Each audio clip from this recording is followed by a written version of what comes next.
नमस्कार जय हिंद सभी को।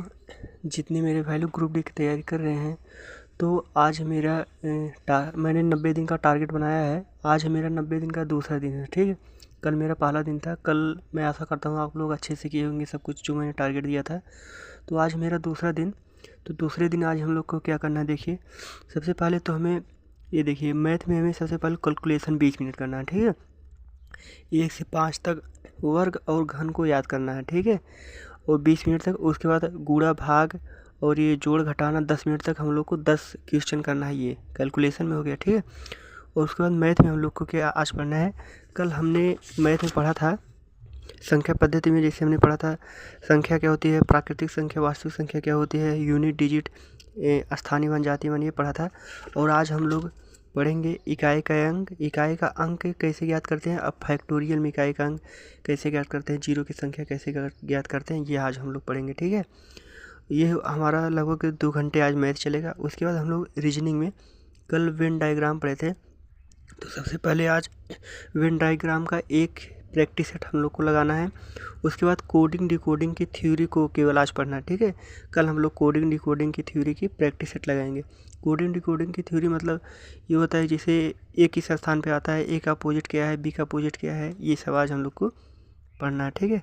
रीजनिंग में ये लगभग 2 घंटे आज हमारा ये रीजनिंग करना है। और साइंस में हम लोग फिजिक्स और बायोलॉजी को लेके चल रहे हैं। और अभी हमारा केमिस्ट्री हम लोग नहीं लिए हैं, क्योंकि जब फिजिक्स ख़त्म हो जाएगा तब हम लोग केमिस्ट्री लेंगे, ठीक है। फिजिक्स में कल हमने पढ़ा था, जैसे मात्रक पढ़ा था, मापन ही पढ़ा था जैसे। और आज हम लोग फिजिक्स में विद्युत आवेश और सुचालक और कुचालक क्या होता है, ये पढ़ना है, ठीक है। को एकदम अच्छे से इसको पढ़ना है, ठीक है। उसके बाद बायोलॉजी में हमने कल पढ़ा था, जैसे कोशिका क्या होती है, इसकी खोज किसने की थी, कब की थी, ये सब पढ़ा था। आज कोशिका हम लोग ये पढ़ेंगे, जैसे किस में बड़ी कोशिका पाई जाती है, किस में छोटी कोशिका पाई जाती है। छोटी कोशिका माइक्रोप्लाज्म में पाई जाती है, बड़ी कोशिका शुतुरमुर्ग के अंडे में पाई जाती है, ये सब पढ़ना है।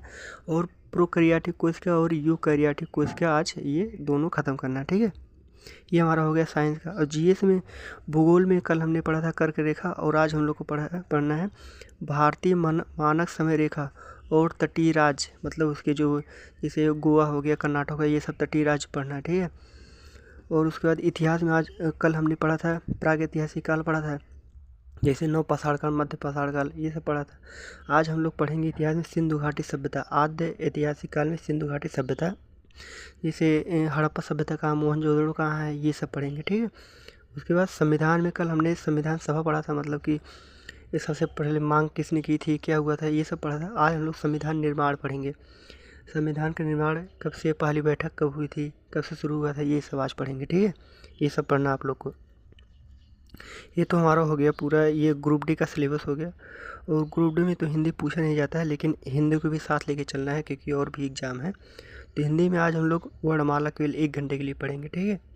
वर्णमाला 1 घंटे में ख़त्म हो जाएगा, 1 घंटे के लिए पढ़ना है, ठीक है। तो ये रहा आज का हमारा दूसरा दिन का टारगेट है। तो आप लोग अच्छे से पूरा कर लेना इसको। तो आप लोग कमेंट करके बताना कि आप लोग अच्छे से पूरा किए कि नहीं इसको। उसके बाद कल हमारा दूसरा टारगेट लेके आएंगे। डेली हमारे इस चैनल को आप लोग सब्सक्राइब कर लेना, और डेली हम लोग इस पर टारगेट लेके आएंगे। लगभग 90 दिन का टारगेट है, अच्छे से एकदम कवर करेंगे, ठीक है। और जो मतलब कि जो पढ़ते हैं पीछे, उसको सोते वक्त एक बार ज़रूर रिवाइज कर लेना, ठीक है। एक बार आँख मूंद के ज़रूर आप लोग रिवाइज कर लेना, वो आप लोग का भूलेगा नहीं कभी। और हफ्ते में जो ये पढ़ लेते हैं उसको हफ्ते में एक बार फिर रिवाइज करना है पूरा।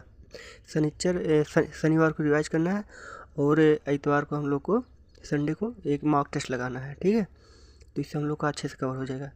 तो आज के लिए इतना ही था, आशा करता हूँ आप लोग कर लेना। तब तक के लिए जय हिंद सभी को।